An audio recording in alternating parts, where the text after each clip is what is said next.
അപ്പൊ അടുത്തൊരു ടോപ്പിക് എന്ന് പറയുന്നത് സോഫ്റ്റ്വെയർ പ്രോസസ് ഇംപ്രൂവ്മെന്റ് ആണ്. അപ്പോൾ അതെന്താണ്, ഒരു മെത്തഡോളജി ആണ്. എന്തിനാണ് അത് യൂസ് ചെയ്യുന്നത്? നമ്മുടെ പ്രോസസ്സിന്റെ സ്പീഡ് കൂട്ടാൻ, അതുപോലെ തന്നെ ഹയർ പ്രൊഡക്റ്റ് ക്വാളിറ്റി ആക്കാൻ, അല്ലെങ്കിൽ കോസ്റ്റ് റെഡ്യൂസ് ചെയ്യാനൊക്കെ യൂസ് ചെയ്യുന്ന ഒരു സീക്വൻസ് ഓഫ് ടാസ്ക് അല്ലെങ്കിൽ ടൂൾസ് ആണ്. ഓക്കെ, അപ്പോ ഇതൊക്കെ എന്തിനാ ചെയ്യുന്നത് വെച്ചാല് ഒന്നുകൂടി നമ്മുടെ പ്രോസസ്സിന്റെ പെർഫോമൻസ് കൂട്ടാൻ, അതിന്റെ ഇമ്പ്രൂവ് ചെയ്യാനൊക്കെ ആയിട്ടാണ് ഇത് യൂസ് ചെയ്യുന്നത്. ഇനി ഇതിന്റെ ക്യാരക്ടറിസ്റ്റിക്സ് അല്ലെ S P I frame work എന്താ നോക്കാം നമുക്ക്. അപ്പൊ അതിൽ ഫസ്റ്റ് വരുന്നത് characteristics for effective software process ആണ്. നമ്മൾ മുന്നേ ഡിസ്കസ് ചെയ്തിട്ടുള്ള ക്വാളിറ്റീസ് പുറമെ വേറെ കുറച്ച് ക്വാളിറ്റീസ് കൂടി നമ്മൾ നോക്കണം. അതായത് ക്ലിയർ കമ്മ്യൂണിക്കേഷൻ ഉണ്ടായിരിക്കണം, പിന്നെ തറോ ആയിട്ടുള്ള ടെസ്റ്റിംഗ് ഉണ്ടായിരിക്കണം, ഡോക്യുമെന്റേഷൻ ഒക്കെ പ്രോപ്പർ ആയിട്ട് നടക്കുന്നുണ്ടോ നോക്കണം. ഓക്കെ, ഇനി അടുത്ത എന്ന് പറയുന്നത് അസസ്മെന്റ് മെത്തേഡ് ആണ്. അസസ്മെന്റ് മെത്തേഡ് ഉദ്ദേശിക്കുന്നത് എന്താ? അതായത് നമ്മൾ ഇമ്പോർട്ടൻറ്റ് ഫീച്ചേഴ്സ് ഒക്കെ കറക്റ്റ് ആയിട്ടാണോ നമ്മുടെ സോഫ്റ്റ്വെയർ ഡെവലപ്മെന്റ് പ്രോസസ്സിൽ ഹാപ്പൻ ചെയ്യുന്നത്, അല്ലെങ്കിൽ അത് നടക്കുന്നത് കറക്റ്റ് ആയിട്ടാണോ എന്നൊക്കെ നോക്കാൻ വേണ്ടിയിട്ടാണ് അസസ്മെന്റ് മെത്തേഡ്. അപ്പോൾ ഓരോ ഫീച്ചറിന് വേണ്ടിയിട്ടും അല്ലെങ്കിൽ ഓരോ മൊഡ്യൂളിനൊക്കെ വേണ്ടിയിട്ട് നമ്മൾ എന്ത് ചെയ്യും? ഈ അസസ്മെന്റ് നടത്തും. ഓക്കെ, ഇനി അടുത്തെന്ന് പറയുന്നത് റിസൾട്ട് സമ്മറി മെക്കാനിസം ആണ്. അപ്പോൾ ഈ നമ്മൾ ചെക്ക് ചെയ്ത ശേഷം, ഈ അസസ്മെന്റ് ഒക്കെ നോക്കിയ ശേഷം ഒരു ഓവർ നമ്മൾ എടുത്ത് എഴുതും. അതായത് എന്താണ് ഇപ്പോ നമ്മുടെ ഡെവലപ്മെന്റ് പ്രോസസ്സ് ഇപ്പൊ എങ്ങനെയാണ് എന്നുള്ള ഒരു റിസൾട്ട്, അല്ലെങ്കിൽ അതിന്റെ ഒരു സമ്മറി പോലെ നമ്മൾ എടുത്ത് എഴുതും. അതിനാണ് റിസൾട്ട് സമ്മറി മെക്കാനിസം എന്ന് പറയുന്നത്. ഇനി അടുത്തെന്ന് പറയുന്നത് ഇംപ്ലിമെന്റേഷൻ അസിസ്റ്റൻസ് സ്ട്രാറ്റജി. അതായത് ഇപ്പോ നമ്മൾ ചെക്ക് ചെയ്തിട്ട് ചില ഏരിയാസിൽ വർക്ക് ചെയ്യുന്നില്ല, കോഡ് വർക്ക് ചെയ്യുന്നില്ല, അങ്ങനെ എന്തെങ്കിലും ഉണ്ടെങ്കിൽ നമ്മൾ എന്ത് ചെയ്യണം? ഒരു പ്ലാൻ ഉണ്ടാക്കണം. അതിനെ ഇമ്പ്രൂവ് ആക്കാൻ പ്ലാൻ ഉണ്ടാക്കണം. അപ്പൊ ഇതൊരു സ്ട്രാറ്റജി പാർട്ടാണ് ഈ ഇംപ്ലിമെന്റേഷൻ അസിസ്റ്റൻസ് സ്ട്രാറ്റജി എന്ന് പറയുന്നത്. അപ്പൊ നമ്മൾ കറക്റ്റ് ആയിട്ട് മെയിൻറ്റെയിൻ ചെയ്യണോ നോക്കണം.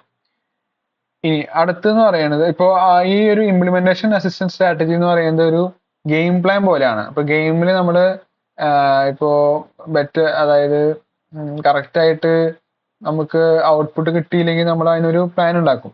അപ്പൊ അതുപോലെ തന്നെ ഇവിടെയും ഇംപ്ലിമെന്റേഷൻ അസിസ്റ്റൻസ് സ്ട്രാറ്റജി കൊണ്ട് ഉദ്ദേശിക്കുന്നത് ഇപ്പോ നമ്മുടെ പ്രോസസ്സിൽ ചില ഭാഗങ്ങൾ നേരെ ചൊവ്വെ വർക്ക് ചെയ്യുന്നില്ലെങ്കിൽ നമ്മൾ അതിനൊരു പ്ലാൻ ഉണ്ടാക്കി എന്ത് ചെയ്യണം? ഇമ്പ്രൂവ് ആക്കണം. ഇനി അടുത്തെന്ന് പറയുന്നത് എസ് പി ഐ പ്രോസസ് ആണ്. എസ് പി ഐ പ്രോസസ് എന്ന് ഉദ്ദേശിക്കുന്നത് എന്താണ്? ഫസ്റ്റ് എന്ന് പറയുന്നത് അസസ്മെന്റ് ആൻഡ് ഗ്യാപ്പ് അനാലിസിസ് ആണ്. അതായത് ഇപ്പോഴത്തെ നമ്മുടെ ഓർഗനൈസേഷൻ എന്ത് ചെയ്യുന്നുണ്ട്? മെയിൻലി നോക്കുന്നത് നമ്മുടെ സോഫ്റ്റ്വെയറിന്റെ സ്ട്രെങ്ത്തും വീക്ക്നെസ് ആയിരിക്കും. അതായത് സ്ട്രെങ്ത് നോക്കിയിട്ടൊന്നും ചെയ്യാനൊന്നുമില്ല, വീക്ക്നെസ് നോക്കിയിട്ട് ഇനി എവിടെയൊക്കെയാണോ ഇമ്പ്രൂവ്മെന്റ് നടത്തണ്ടേ, അതാണ് ശരിക്കും അസസ്മെന്റ് ആൻഡ് ഗ്യാപ്പ് അനാലിസിസ് കൊണ്ട് ഉദ്ദേശിക്കുന്നത്. ഇനി അടുത്തെന്ന് പറയുന്നത് എഡ്യൂക്കേഷൻ ആൻഡ് ട്രെയിനിങ് ആണ്. അതായത് നമ്മൾ മുന്നേ പറഞ്ഞ പോലെ തന്നെ ഈ മാനേജേഴ്സും അതുപോലെ തന്നെ സീനിയേഴ്സും ഒക്കെ എന്ത് ചെയ്യുന്നുണ്ട്? പ്രോപ്പർ ആയിട്ടുള്ള എഡ്യൂക്കേഷൻ ട്രെയിനിങ്ങും കണ്ടക്ട് ചെയ്യുന്നുണ്ട്. അപ്പോൾ അത് ഏതിനെ ബേസ് ചെയ്തിട്ടാണ് ട്രെയിനിങ് നടത്തുന്നതാണ് ഇവിടെ പറയുന്നത്. ഫസ്റ്റ് വൺ എന്ന് പറയുന്നത് generic software engineering concepts and methods, പിന്നെ സ്പെസിഫിക് ടെക്നോളജി ആൻഡ് ടൂൾസ്, പിന്നെ communication and quality oriented topics. അപ്പൊ ഇതിനെ ബേസ് ചെയ്തിട്ടായിരിക്കും നമുക്ക് അതുപോലെ ടെക്നിക്കൽ മാനേജേഴ്സിന് അവർക്കൊക്കെ നമുക്ക് ട്രെയിനിങ്ങും എഡ്യൂക്കേഷനും ഒക്കെ കൊടുക്കുന്നത്. ഇനി മൂന്നാമത്തെ പ്രോസസ്സ് എന്ന് പറയുന്നത് സെലക്ഷൻ ആൻഡ് ജസ്റ്റിഫിക്കേഷൻ. അതായത് നമ്മൾ ഫസ്റ്റ് തന്നെ ഈ പ്രോസസ്സിന്റെ ഫസ്റ്റ് തന്നെ എന്ത് ചെയ്യണം? ആ ഒരു പ്രോസസ്സ് നമ്മൾ തെരഞ്ഞെടുത്തിരിക്കുന്ന ആ ഒരു പ്രോസസ്സ് നമ്മുടെ ഓർഗനൈസേഷന്, അതുപോലെ തന്നെ സ്റ്റേക്ക് ഹോൾഡേഴ്സിന്, അതുപോലെ തന്നെ സോഫ്റ്റ്വെയർ അതൊക്കെ ഉണ്ടാക്കുന്നതിനൊക്കെ സ്യൂട്ടായിട്ടാണ് നമ്മൾ എടുത്തിരിക്കുന്നത് നോക്കണം. ഇപ്പോ എന്നിട്ട് എന്ത് ചെയ്യണം? നമ്മുടെ കീ ആക്ടിവിറ്റീസ് അല്ലെങ്കിൽ എന്താണ് നമ്മൾ മെയിൻ ആയിട്ട് ക്രിയേറ്റ് ചെയ്യുന്നത്, അതിനെ ഡിസൈഡ് ചെയ്തിട്ട് നമ്മൾ എന്ത് ചെയ്യണം? ഓരോ ക്വാളിറ്റി ചെക്ക് പോയിന്റ്സും എന്ത് ചെയ്യണം? ട്രാക്ക് ചെയ്തിട്ട് അതിന്റെ പ്രോഗ്രസ് നമ്മൾ എടുത്തു നോക്കണം. ഇനി അടുത്തെന്ന് പറയുന്നത് ഇൻസ്റ്റാളേഷൻ ആൻഡ് മൈഗ്രേഷൻ ആണ്. When you make changes to improve your software development process, the first impact is felt during installation. This involves defining and implementation new activities, action, and tasks as part of a fresh software development approach. ഇവിടെ എന്താ പറയുന്നത് വെച്ചാല് ഇത് നമ്മൾ SPI യിൽ ഉണ്ടാക്കുന്ന changes ചെറുതാണ്, ഭയങ്കര മൈനർ ആണ്. പക്ഷെ അത് ഉണ്ടാക്കുന്ന മോഡിഫിക്കേഷൻസ് എന്ന് പറയുന്നത് ഭയങ്കര മീനിങ് ആയിട്ടുള്ള മോഡിഫിക്കേഷൻസ് ആണ്. നമ്മുടെ പ്രോസസ് മോഡിൽ ഉണ്ടാക്കുന്ന മോഡിഫിക്കേഷൻ ഭയങ്കര മീനിങ് ആയിരിക്കും. അപ്പൊ അങ്ങനത്തെയുള്ള ചേഞ്ചസിന് വിളിക്കുന്ന പേരാണ് മൈഗ്രേഷൻ എന്ന് പറയുന്നത്. അതായത് it is an incremental from migration from one process to another process in a effective strategy for improvement. അതായത് ഒരു ഇൻക്രിമെന്റൽ മൈഗ്രേഷൻ എന്ന് പറയുന്നത് ഒരു പ്രോസസ്സിൽ നിന്ന് വേറെ പ്രോസസ്സിലേക്ക് എഫക്റ്റീവായിട്ട് സ്ട്രാറ്റജി നമ്മൾ ഉണ്ടാക്കിയെടുക്കുക. അതിന് ഇമ്പ്രൂവ് ആക്കാൻ വേണ്ടിയിട്ട് നമ്മൾ എഫക്റ്റീവ് ആയിട്ടുള്ള സ്ട്രാറ്റജി എടുക്കുന്നതിനാണ് എന്ത് പറയുന്നത്, പ്രോസസ് മൈഗ്രേഷൻ എന്ന് പറയുന്നത്. ഇനി അടുത്തെന്ന് പറയുന്നത് ഇവാലുവേഷൻ ആണ്. അതായത് ഓരോ സ്റ്റേജിലും നമ്മൾ എന്ത് ചെയ്യുന്നുണ്ട്, ഇതിന്റെ ആക്ടിവിറ്റി അസസ് ചെയ്യുന്നുണ്ട്. ഇനി അതുപോലെ തന്നെ ഓവറോൾ ആയിട്ടുള്ള സ്റ്റാറ്റസ്, അതായത് ഈ പ്രോസസ്സിന്റെ ഓവറോൾ ആയിട്ടുള്ള സ്റ്റാറ്റസ് നമ്മൾ നോക്കും. പിന്നെ organisation culture as SPI activities proceed. ഈ SPI ആക്ടിവിറ്റീസിന്റെ ആക്ടിവിറ്റീസ് ആണ് നമ്മൾ ഇത്ര നേരം പറഞ്ഞുകൊണ്ടിരുന്നത്. അപ്പോൾ ഇതൊക്കെ നടത്തുമ്പോൾ ഈ ഓവറോൾ ആയിട്ടുള്ള അതിന്റെ എന്ത് കൂടും, പെർഫോമൻസും അതുപോലെ തന്നെ ക്വാളിറ്റിയും കൂടും. ഈ അസസ്മെന്റ് അതുപോലെ തന്നെ എല്ലാം പ്രോപ്പറായിട്ട് നടക്കുന്നുണ്ടോ എന്നുള്ള ചെക്കിങ്, അതൊക്കെ ഇതിന്റെ എന്ത് SPI ഫ്രെയിംവർക്കിന്റെ അല്ല, പ്രോസസ്സിന്റെ ഇംപ്രൂവ് ആവും. അതുപോലെ തന്നെ അതിന്റെ പെർഫോമൻസ് കൂടും. ഇനി ആറാമത്തെ പറയുന്നത് റിസ്ക് മാനേജ്മെന്റ് ആണ്. റിസ്ക് നമ്മൾ 3 സ്ഥലത്ത് യൂസ് ചെയ്യണം. അതായത് SPI ഫ്രെയിംവർക്ക് ഇനീഷ്യേഷന്റെ സമയത്ത്, പിന്നെ SPI ആക്ടിവിറ്റീസ് എക്സിക്യൂട്ട് ചെയ്യുന്ന സമയത്ത്, പിന്നെ ഇവാലുവേഷൻ ആക്ടിവിറ്റി ഉള്ള സമയത്ത്. അങ്ങനെ 3 സ്ഥലങ്ങളിൽ നമ്മൾ റിസ്ക് മാനേജ്മെന്റ് ചെക്ക് ചെയ്യണം. അപ്പൊ ഇത്രയാണ് നമ്മുടെ SPI യിൽ വരുന്ന റിസ്ക് ഫാക്ടേഴ്സ് എന്ന് പറയുന്നത്. ഇത് ജസ്റ്റ് പഠിച്ചു വെക്കുക. ഇനി അടുത്ത് നമ്മൾക്ക് പഠിക്കാനുള്ളത് കേപ്പബിലിറ്റി മെച്യൂരിറ്റി മോഡൽ ഇന്റഗ്രേഷൻ, അല്ലെങ്കിൽ CMMI മോഡൽ എന്ന് നമ്മൾ പറയും. അപ്പോൾ ഇതും നേരത്തെ പറഞ്ഞ ഫ്രെയിംവർക്ക് തന്നെയാണ്. അതായത് ഒരു ഓർഗനൈസേഷന്റെ മെച്യൂരിറ്റി, ഒരു സോഫ്റ്റ്വെയർ ഡെവലപ്മെന്റ് പ്രോസസ്സ് നടത്തുമ്പോൾ ഒരു ഓർഗനൈസേഷന്റെ മെച്യൂരിറ്റി എത്രത്തോളം ആണ് അത് ഡിഫൈൻ ചെയ്യുന്ന ഒരു ഫ്രെയിംവർക്കാണ് എന്ന് പറയുന്നത് CMMI എന്ന് പറയുന്നത്. അപ്പോൾ ഇതിൽ നമ്മൾ എന്തിനാണ് യൂസ് ചെയ്യുന്നത്? ഇതും ഒരു സെറ്റ് ഓഫ് ഗൈഡ് ലൈൻസ് തന്നെയാണ്. അതായത് നമ്മുടെ സോഫ്റ്റ്വെയർ ഡെവലപ്മെന്റ് പ്രോസസ്സ് ഇംപ്രൂവ് ആക്കാനും അസസ് ചെയ്യാനൊക്കെ യൂസ് ചെയ്യുന്ന ഒരു സെറ്റ് ഓഫ് ഗൈഡ് ലൈൻസ് ആണ്. അപ്പൊ ഇത് ഇനീഷ്യൽ ലെവൽ മുതൽ എവിടെ വരെ ഉണ്ട്? ഒപ്റ്റിമൈസ് ലെവൽ ഉണ്ട്, വെൽ ഡിഫൈൻഡ് ആയിട്ടുള്ള സ്റ്റേജ് ഉണ്ട്. അങ്ങനെ അതിലൂടെ നമുക്ക് എന്ത് ചെയ്യാൻ പറ്റും, ഈ സോഫ്റ്റ്വെയർ ഡെവലപ്മെന്റിന്റെ കാപ്പബിലിറ്റീസ് എന്ത് ചെയ്യാൻ പറ്റും, എൻഹാൻസ് ചെയ്യാൻ പറ്റും. അപ്പോ മെച്യൂരിറ്റി ലെവൽസിനെ കുറിച്ചിട്ടാണ് നമ്മൾ പറയാൻ പോകുന്നത്. ഫസ്റ്റ് ലെവൽ എന്ന് പറയുന്നത് ഇനീഷ്യൽ ആണ്, ലെവൽ 1 ആണ്. അപ്പോൾ ഈ ഒരു ലെവലില് പ്രോസസ്സൊക്കെ അൺപ്രഡിക്റ്റബിൾ ആയിരിക്കും. അതുപോലെ തന്നെ അധികം അതിന് മുകളിൽ കൺട്രോൾഡ് ആയിരിക്കില്ല, പിന്നെ റിയാക്റ്റീവ് ആയിരിക്കും. ഓക്കെ. ഈ അടുത്ത ലെവൽ എന്ന് പറയുന്നത് മാനേജർ ആണ്. അത് ലെവൽ 2 ആണ്. ലെവൽ 2 എന്താ പറയുന്നത്, പ്രോസസ്സിന്റെ കോസ്റ്റ്, അതിന്റെ ഷെഡ്യൂള്, അതിന്റെ ഫങ്ഷനാലിറ്റി, അതൊക്കെ എന്താന്ന് ഒക്കെ നമ്മൾ ഇതിലൂടെ മനസ്സിലാക്കും. അപ്പൊ ഇവിടെ ഒന്നുകൂടി ലെവൽ ഓഫ് കൺട്രോൾ എന്താണ്, കൂടാണ്, ഇൻക്രീസ് ചെയ്യാണ് ചെയ്യുന്നത്. ഇനി അടുത്തെന്ന് പറയുന്നത് ഡിഫൈൻഡ് ആണ്, അല്ലെങ്കിൽ ലെവൽ 3 എന്ന് പറയും. ഇവിടെ നമ്മൾ എന്ത് ചെയ്യും, പ്രോസസ്സ് ഒന്നുകൂടി വെൽ ക്യാരക്ടറൈസ്ഡ് ആയിരിക്കും. അതുപോലെ തന്നെ നമ്മൾ ഇവിടെ സ്റ്റാൻഡേർഡ്സ് ഒക്കെ യൂസ് ചെയ്യാൻ തുടങ്ങും. നാലാമത്തെന്ന് പറയുന്നത് ക്വാണ്ടിറ്റേറ്റീവ്ലി മാനേജ്ഡ്, അല്ലെങ്കിൽ ലെവൽ 4 എന്ന് പറയും. ഇവിടെ നമ്മൾ പ്രോസസ്സിന്റെയും അതുപോലെ പ്രൊഡക്റ്റിന്റെയും ക്വാളിറ്റി ഒക്കെ എന്ത് ചെയ്യും, നമ്മളിവിടെ മെഷർ ചെയ്യും. അടുത്ത പറയുന്നത് ഒപ്റ്റിമൈസിങ്, അല്ലെങ്കിൽ ലെവൽ 5 എന്ന് പറയും. നമ്മളെ ഈ പ്രോസസ് ഇംപ്രൂവ്മെന്റ് വഴി അതിന്റെ ഫീഡ്ബാക്ക് നമ്മൾ ചെക്ക് ചെയ്യും. അതാണ് ലെവൽ 5 നടക്കുന്നത്.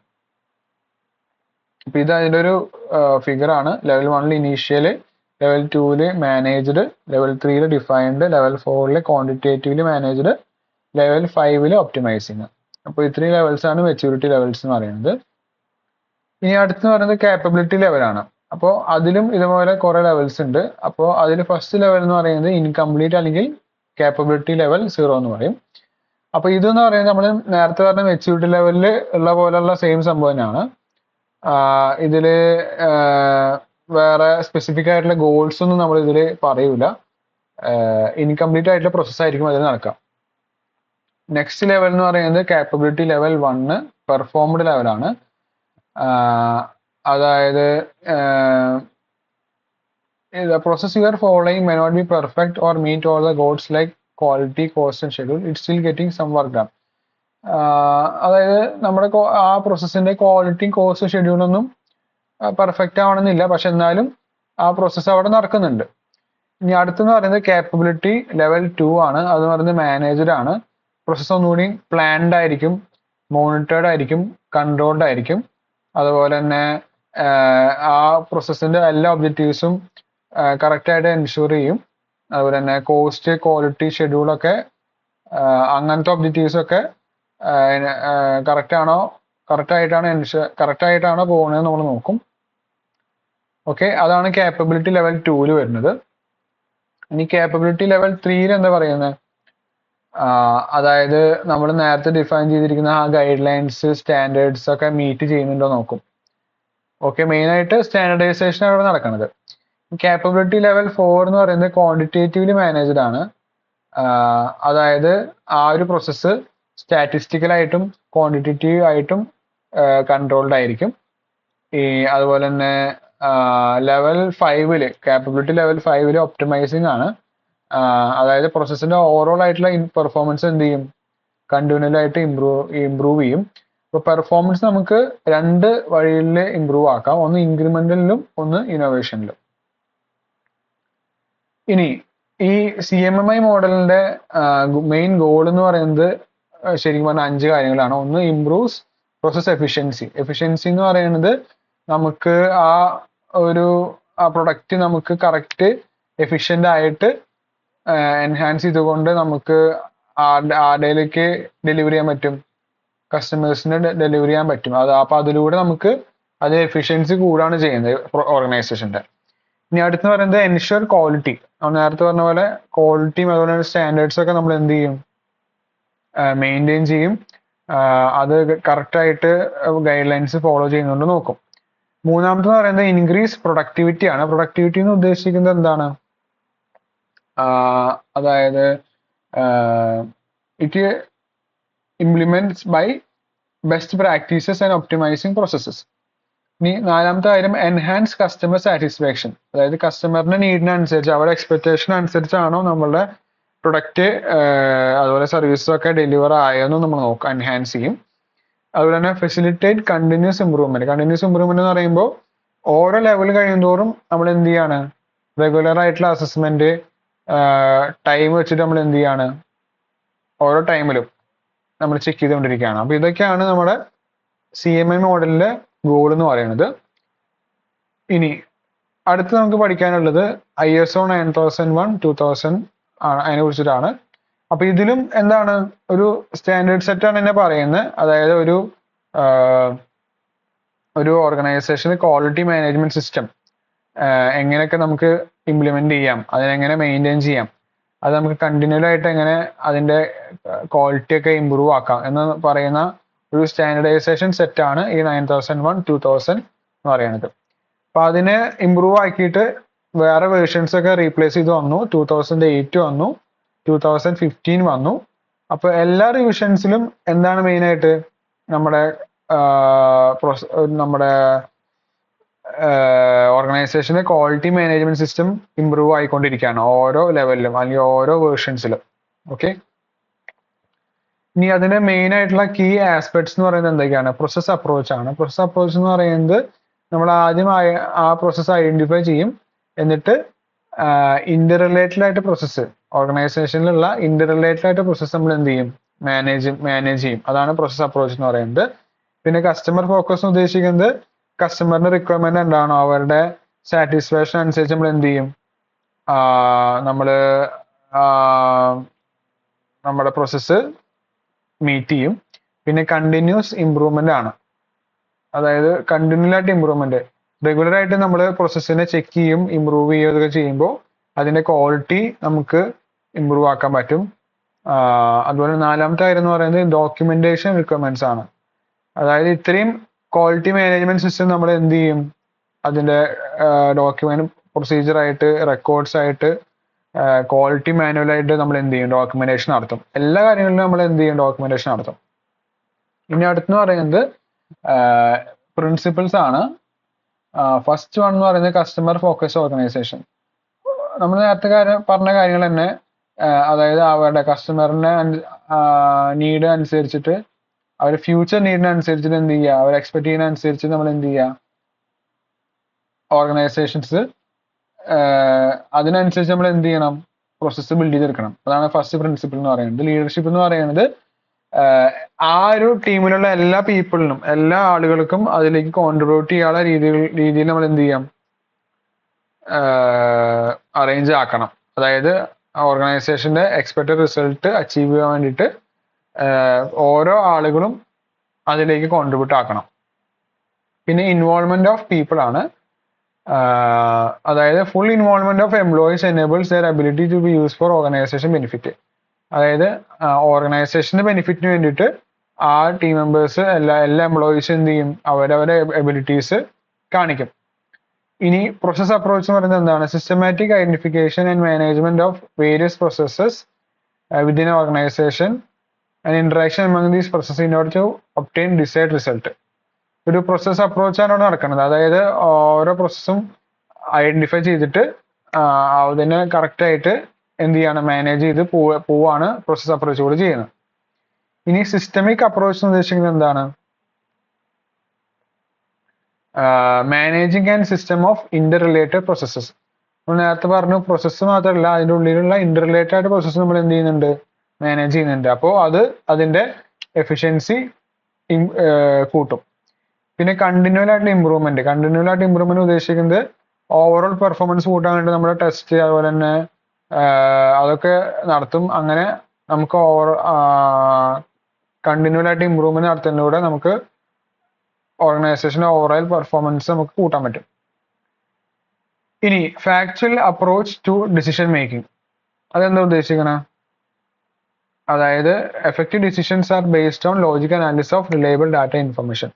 നമുക്ക് നമ്മുടെ കയ്യിലുള്ള ഡാറ്റയും ഇൻഫർമേഷനും വെച്ചിട്ട് നമ്മൾ എന്ത് ചെയ്യും, എഫക്റ്റീവ് ആയിട്ട് ഡിസിഷൻസ് ഒക്കെ ഉണ്ടാക്കും. പിന്നെ അടുത്ത ഒരു പ്രിൻസിപ്പിൾ എന്ന് പറയുന്നത് മ്യൂച്വലി ബെനിഫിഷ്യൽ കസ്റ്റമർ റിലേഷൻഷിപ്പ്.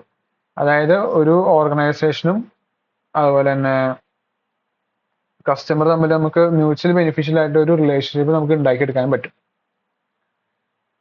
ഇനി അടുത്തെന്ന് പറയുന്നത് ഇതൊക്കെയാണ് അതിന്റെ ഗോൾസ് എന്ന് പറയുന്നത്. എന്താണ് ഗോൾസ് എന്ന് പറയുന്നത്, cost reduction, continual improvement, effective ആയിട്ടുള്ള മോണിറ്ററിങ് ഓഫ് പ്രോസസ്സ്, പിന്നെ കസ്റ്റമർ സാറ്റിസ്ഫാക്ഷൻ എൻഹാൻസ്മെന്റ്, പിന്നെ പ്രോസസ് സ്റ്റാൻഡർഡൈസേഷൻ, പിന്നെ better control of documents and records. ഇതൊക്കെയാണ് നമ്മുടെ CMMI മോഡലിന്റെ ഗോൾസ് എന്ന് പറയുന്നത്.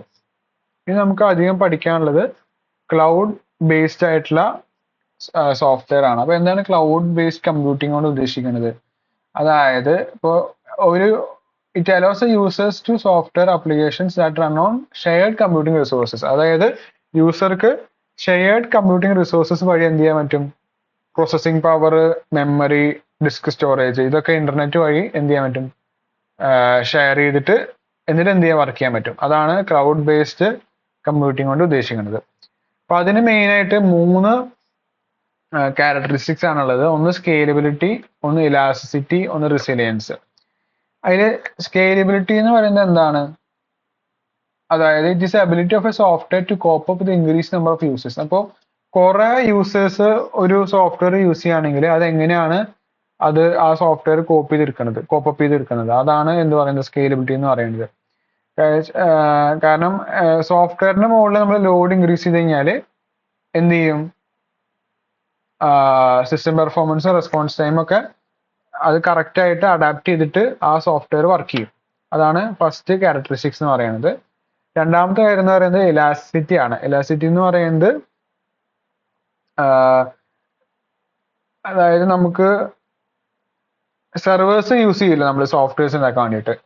അപ്പോൾ എത്ര യൂസേഴ്സ് ഉണ്ട് അതിനനുസരിച്ച് മാത്രം നമ്മൾക്ക് സെർവേഴ്സ് എന്ത് ചെയ്താൽ മതി, സെർവറിന് പേ ചെയ്താൽ മതി. ബാക്കിയുള്ള സമയത്ത് നമ്മൾ യൂസ് ചെയ്തിരിക്കുമ്പോൾ അത്രയും നമുക്ക് പേയ്മെന്റ് കുറഞ്ഞു കിട്ടും. അപ്പോൾ സെർവേഴ്സ് നമുക്ക് എപ്പോഴാണോ ആവശ്യം വരുന്നത് അപ്പോൾ മാത്രം എടുത്താൽ മതി. കാരണം വെച്ചാല് നമ്പർ ഓഫ് യൂസേഴ്സ് എപ്പോഴും സെയിം ആയിരിക്കണമെന്നില്ല, ചിലപ്പോൾ ചേഞ്ച് ആവാൻ സാധ്യതയുണ്ട്. ഇനി മൂന്നാമത്തെ കാര്യം എന്ന് പറയുന്നത് റെസിലിയൻസ് ആണ്. റെസിലിയൻസ് എന്ന് പറയുന്നത് you can design your software architecture to tolerate server failures. അതായത് നമ്മൾ ഒരു സോഫ്റ്റ്വെയറിന്റെ സെവറൽ കോപ്പീസ് നമ്മൾ എന്താ ഉണ്ടാക്കി ഉണ്ടാക്കിയിരിക്കുകയാണ്. അതായത് ഒന്ന് ഫെയിൽ ആയി കൂടിയിട്ട് മറ്റേത് എന്ത് ചെയ്യും, സർവീസ് പ്രൊവൈഡ് ചെയ്യും. അപ്പൊ അങ്ങനത്തെ രീതിയിൽ നമ്മൾ എന്ത് ചെയ്യും, ഒന്നിന്റെ ഡ്യൂപ്ലിക്കേറ്റ് എടുത്തിട്ട് നമ്മൾ എന്ത് ചെയ്യും, ഒരു സോഫ്റ്റ്വെയറിന്റെ ഡ്യൂപ്ലിക്കേറ്റ് നമ്മൾ ഉണ്ടാക്കും. അപ്പൊ അതാണ് റെസിലിയൻസിന് ഉദ്ദേശിക്കുന്നത്.